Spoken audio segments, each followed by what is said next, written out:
Hello everyone, welcome back to wisdom of study channel.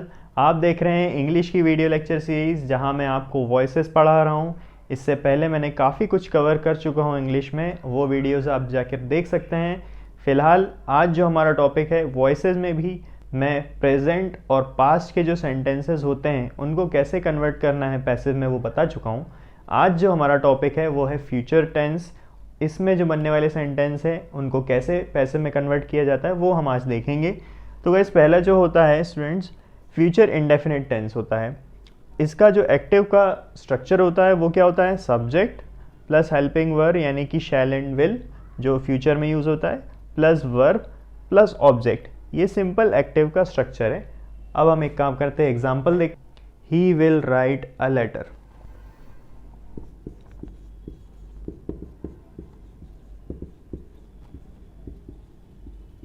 वो एक letter लिखेगा। लिखेगा मतलब फ्यूचर में लिखेगा, इसलिए यहाँ पर क्या विल यूज़ किया गया है। ठीक है, तो ये हो गया यहाँ पर अपना सब्जेक्ट, हेल्पिंग वर्ब हो गया विल, राइट हो गया वर्ब, अ लेटर हो गया ऑब्जेक्ट। ठीक है, अब इसको कन्वर्ट करते हैं, बेसिक फॉर्मूला लगाते हैं। सबसे पहले ऑब्जेक्ट को क्या करा अपन ने, यहाँ ले आया ए लेटर। ठीक है, अब इसके बाद लेटर है तो हेल्पिंग वर्ब आएगा इसको बताने के लिए। लेटर क्या है, सिंगुलर है, विल। अब यहाँ कुछ तो भी चेंज होने का है। क्या चेंज होगा मैं देखते हैं। कुछ नहीं चेंज हो रहा है। इसके साथ हेल्पिंग वर्ब जो है आपका उसके साथ लगेगा बी, और राइट का हो जाएगा पास्ट पार्टिसिपल यानी थर्ड डिग्री जो फॉर्म होता है राइट का, रिटन। V3 आ गया आपका रिटन। ये हो गया आपका complete. Letter will be written. अब आपको बताना है कि कौन लिखेगा, तो by him. A letter will be written by him. ठीक है, अब ये एग्जाम्पल हो गया। अब मैं आपको बताता हूँ स्ट्रक्चर, उसके बाद एक एग्जाम्पल और देखेंगे ताकि आपको समझ में अच्छे से आ जाए पैसिव का structure.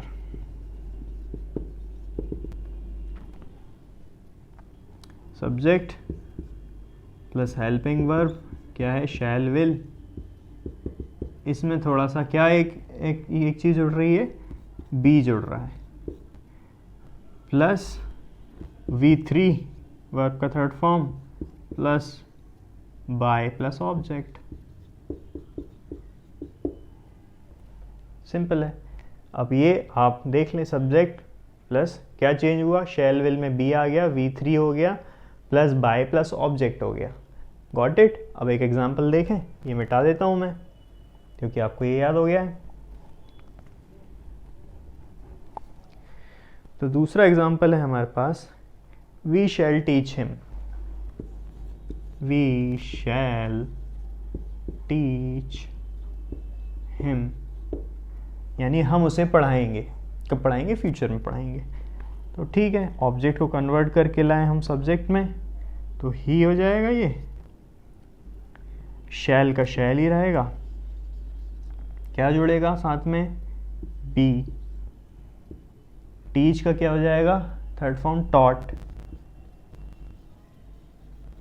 He shall be taught. यहाँ कंप्लीट हो गया। अब बताना है कि कौन पढ़ाने वाला है, तो बाय वी का क्या हो जाएगा, us. He shall be taught by us. लिखने की ज़रूरत नहीं है, फ्यूचर क्या होगा, परफेक्ट। अब देखते हैं फ्यूचर परफेक्ट में। अब परफेक्ट सुन के क्या आता है दिमाग में, परफेक्ट सुन के दो चीज़ आती हैं कि इसमें has, have, been, has, have और बीन। एक्टिव में हैज़, हैव रहेगा और पैसिव में कहीं ना कहीं बीन हम यूज़ करने वाले हैं। तो अब देखते हैं, subject plus helping verb. Past में सिर्फ हैड यूज़ होता है, प्रेजेंट एंड फ्यूचर में हैज़, हैव यूज़ होता है। ओके, इसमें भी हैज़, हैव अकेला यूज़ नहीं होता, किसके साथ यूज़ होता है, फ्यूचर के अपने हेल्पिंग वर्ब जो दो अपन देख रहे थे, विल एंड शैल, ये भी साथ में रहते हैं। Will have, shall have, will has, shall has, plus verb plus object, ये हो गया आपका एक्टिव का। अब देखते हैं, पहले एग्जांपल देखेंगे। They will have planted trees.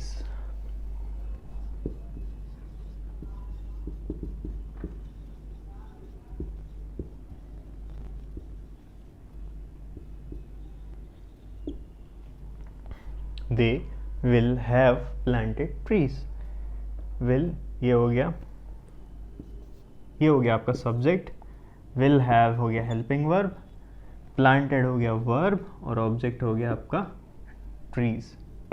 ठीक है, अब इसको पैसे में कन्वर्ट करेंगे तो क्या होगा, ऑब्जेक्ट रिप्लेस हो जाएगा, यहाँ आ जाएगा सब्जेक्ट की जगह, तो हो जाएगा ट्रीज।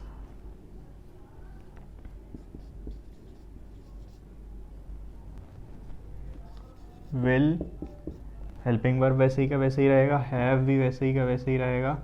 अब यहाँ पर कुछ चेंज होने वाला है। क्या चेंज होने वाला है, इसमें बीन आएगा। बीन कहाँ से आएगा, इसके बाद बीन आ जाएगा, जैसे कि हर बार आ रहा है। और ये परफेक्ट में ये वैसे का वैसे ही आ जाता है, वर्ब का थर्ड फॉर्म नहीं आता, पास्ट पार्टिसिपल ही आता है। विल हैव प्लांटेड, ये हो गया। The trees will have been planted किसके द्वारा लगाए जाएंगे, अगर आपको बताना है तो बाय देम बता सकते हैं। ठीक है गाइस, अब मैं आपको बता देता हूँ उसका स्ट्रक्चर पैसिव का, ताकि आपको याद हो जाए, फिर आप अपने आप बना सकते हैं।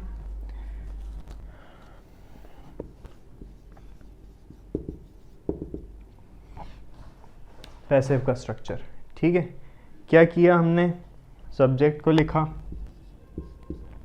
हेल्पिंग वर्ब लिखा, ये will have shall have,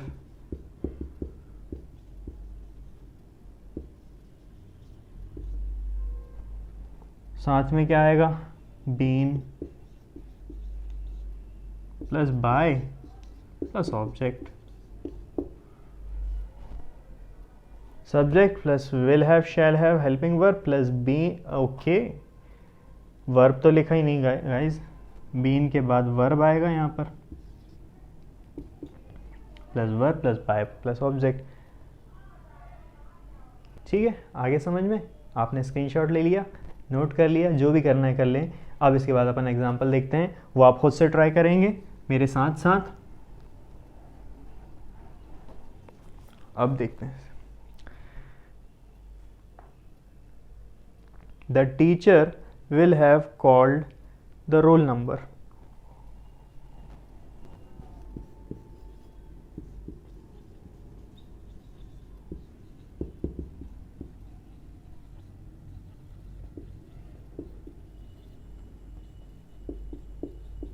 The teacher will have called the roll number, यानी कि टीचर ने रोल नंबर पुकारा होगा, ये हो गया इसका मतलब। अब हम इसको कन्वर्ट करेंगे, जैसा कि हम अभी आपको लिखवाया रूल, तो यहाँ पर ऑब्जेक्ट क्या है, द रोल नंबर,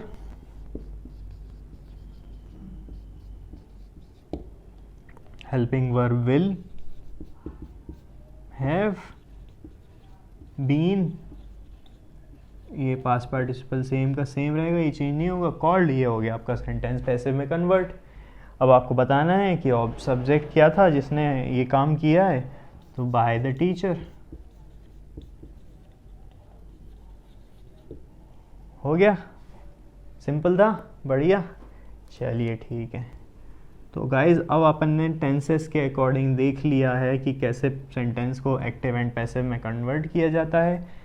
अब कुछ एक्स्ट्रा एग्जांपल्स मैं आपको बताता हूँ जो इन्हीं टेंसेस के बीच के ही सेंटेंस है, कुछ अलग नहीं है, बट इनमें अलग भी कुछ है जिससे क्वेश्चंस बनते हैं। वो मैं आपको बताता हूँ कि कभी कभी क्या होता है, एक सेंटेंस में दो ऑब्जेक्ट आ जाते हैं। कैसे आ जाते हैं, जैसे एग्जांपल देखते हैं,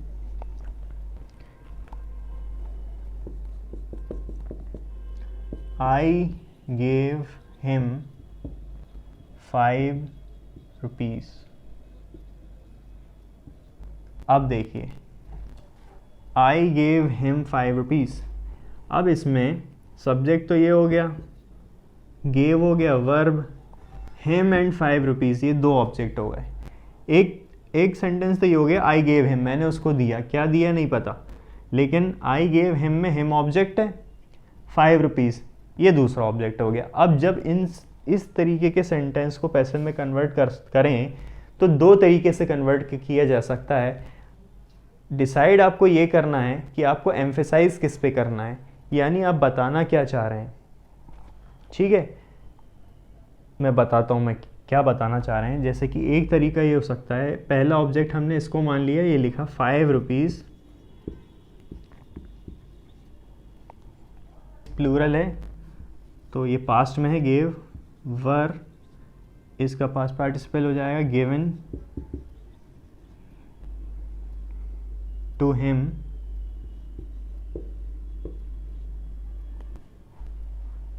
ये हो गया पैसे में कन्वर्ट।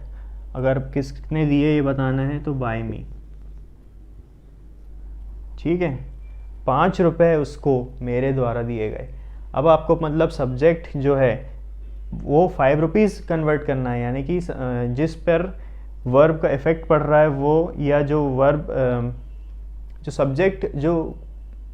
सब्जेक्ट का जो इम्पोर्टेंस होता है सेंटेंस में, वो आपको बताने के लिए अगर ₹5 को आपको एज अ सब्जेक्ट कन्वर्ट करना है तो इस तरीके से कन्वर्ट होगा।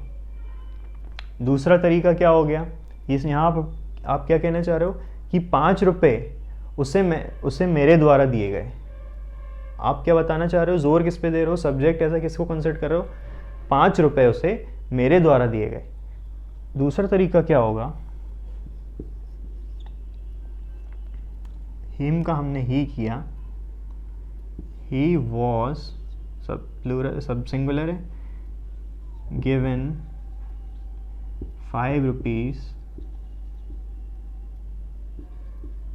बाय मी। अब इसमें क्या हो गया, उसे ₹5 मेरे द्वारा दिए गए। उसे, अब आप उसको फोकस कर रहे हो कि उस सामने वाले बंदे को ₹5 मेरे द्वारा दिए गए। ₹5 पे अब इतना फोकस नहीं है, फोकस ही कहाँ आ गया, सब्जेक्ट पर आ गया जो कि हमने। तो ये दो तरीके हैं, दोनों तरीके सही हैं। वो आपको डिसाइड करना है कि आप बात को किस तरीके से कहना चाहते हैं। ठीक है गाइस, तो जब ऑप्शन में दोनों आए या दोनों में से कोई एक आए तो आप कंफ्यूज नहीं होना, दोनों ही सही होते हैं। ही, एक एग्जाम्पल इसी तरीके का और देखते हैं, he has told me the truth, she has, sorry,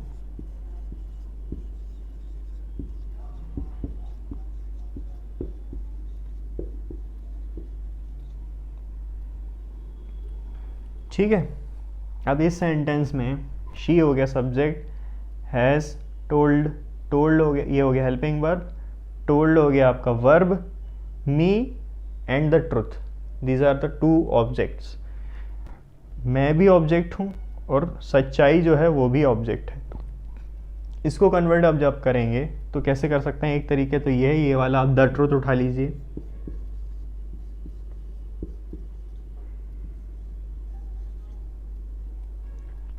the truth has, ये हैज़ है, क्या है, परफेक्ट में है। परफेक्ट में क्या लगता है, been.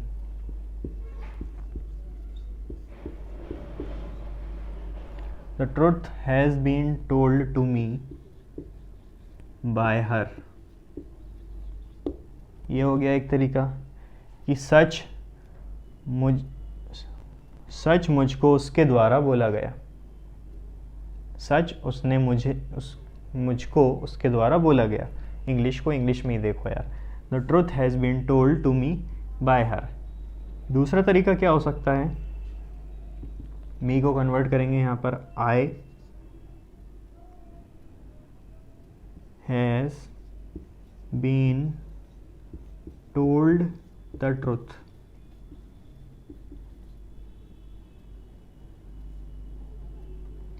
I has been told the truth, ये हो गया पैसिव में एक दूसरा कन्वर्जन, किसके द्वारा बताया गया है सच, तो बाय हर।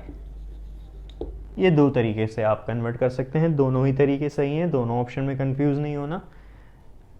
ठीक है गाइस, ये थोड़ा डिफरेंट तरीके से, इस तरीके से भी कभी क्वेश्चंस आ जाते हैं तो बच्चे कंफ्यूज हो जाते हैं कि अब क्या करें, 2 ऑब्जेक्ट आ गए। तो कुछ नहीं करना है, 2 तरीके से कन्वर्ट हो सकते हैं, दोनों ही तरीके सही होते हैं। अब एक और टाइप का सेंटेंस होते हैं जिन्हें हम इम्पेरेटिव सेंटेंस होते हैं। इससे पहले वाले लेक्चर में मैंने बताया था इसमें बच्चे बहुत गलती करते हैं पैसिव में कन्वर्जन में। इसमें क्या होता है, इम्पेरेटिव सेंटेंस में दो तरीके के सेंटेंस होते हैं। एक तो होता है आप जब ऑर्डर कर रहे होते हो, don't do this, don't go there. दूसरी चीज़ होती है request, please give me this, can you do me a favour, right. ये दो तरीके के जो सेंटेंसेस होते हैं, रिक्वेस्ट एंड कमांड, ये आते हैं इम्पेरेटिव सेंटेंस में। तो एक इम्पेरेटिव सेंटेंस हम देखते हैं, प्लीज़ ओपन द डोर। ये क्या है, रिक्वेस्ट है या कमांड है? प्लीज़ ओपन द डोर, ये रिक्वेस्ट है क्योंकि प्लीज़ लगा हुआ है, आप रिक्वेस्ट कर रहे हो, तो ये हो गया। तो जब इस तरीके के सेंटेंस जब भी आएंगे, तो जब आप इनको पैसिव में कन्वर्ट करोगे तो ऑब्जेक्ट के साथ एक वर्ड यूज़ होगा, वो हमेशा यूज़ होगा, वो है लेट। ये सिर्फ इम्पेरेटिव सेंटेंसेस में यूज़ होगा, रिक्वेस्ट में और कमांड में। जब हम इसको कन्वर्ट करेंगे तो द डोर के साथ क्या आएगा, let the door be open. ख़त्म, सिंपल, इतना ही है। इसको पास में लिख देता हूँ, let the door be open. और साथ में जब ऑब्जेक्ट आप यहाँ पे लिखोगे, वर्ब लिखोगे जब आप, तो क्या, अब इसमें सब्जेक्ट की कोई बात नहीं हो रही, सिर्फ एक रिक्वेस्ट है, प्लीज़ ओपन द डोर। कौन सब्जेक्ट है, कौन क्या करेगा, नथिंग। तो इसको इस तरीके से इसमें जब कन्वर्ट करोगे तो सबसे पहले द डोर के साथ क्या आ जाएगा, लेट द डोर आ जाएगा, और साथ में जब आप वर्ब लिखेंगे तो बी के साथ ओपन, प्लीज़ हट जाएगा, let the door be open. एक और एग्जांपल देख लेते हैं, cut your nails, cut your nails.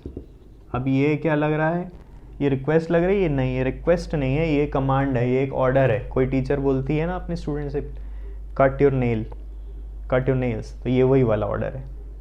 अब इसको भी जब हम कन्वर्ट करेंगे तो लेट से शुरू करेंगे,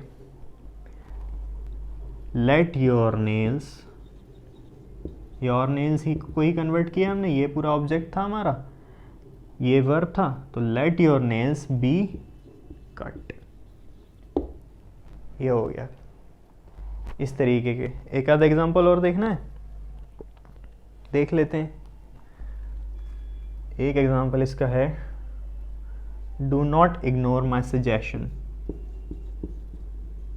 ये थोड़ा नेगेटिव फॉर्म में भी है, do not ignore my suggestion. अब ये क्या है, रिक्वेस्ट है? नहीं है, ये क्या है, डू नॉट इग्नोर मेरा सजेशन, मेरी सलाह इग्नोर मत करो। ये एक तरीके की अथॉरिटी है इस सेंटेंस में, अथॉरिटी है मतलब ऑर्डर है। तो क्या होगा, माई सजेशंस, लेट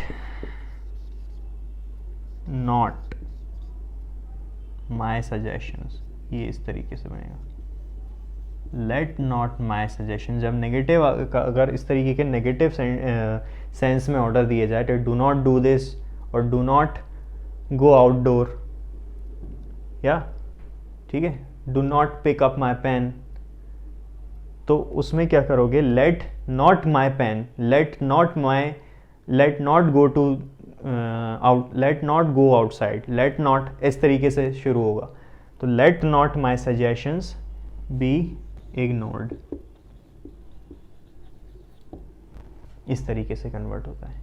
ठीक है, ये एक अलग हट के एग्जाम्पल्स है। क्वेश्चंस इन जब हाई लेवल के पेपर्स होते हैं तो इस तरीके सेंटेंस से क्वेश्चन पूछे जाते हैं। सिंपल वाले तो सारे ही कर लेते हैं, ये वाले आप नोट कर लें क्योंकि ये वालों में आप लोग अटक जाते हैं।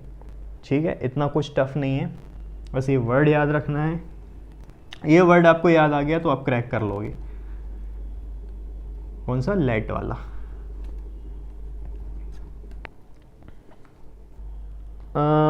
गाइस तो अपना जो वॉइसेस है वो आज हो गया है कंप्लीट। इसके क्वेश्चंस अगर हम, क्वेश्चंस हम करवाएंगे अगले लेक्चर में, हम इसके क्वेश्चंस करवाएंगे, और उससे पहले हम और भी जो टॉपिक्स हैं वो पहले कन्वर्ट कराएंगे और सारे क्वेश्चंस फिर एक साथ करवाएं, या जैसा आप चाहते हैं कि पहले इसके क्वेश्चंस करवाएं फिर नेक्स्ट टॉपिक पे स्विच करें, वो आप हमें बता सकते हैं। जुड़े रहने के लिए, इंग्लिश सीखने के लिए हम आपकी पूरी कोशिश कर रहे हैं, तो चैनल सब्सक्राइब कर लें, शेयर करें ज़्यादा से ज़्यादा लोगों के साथ। Keep supporting us. Thank you so much guys.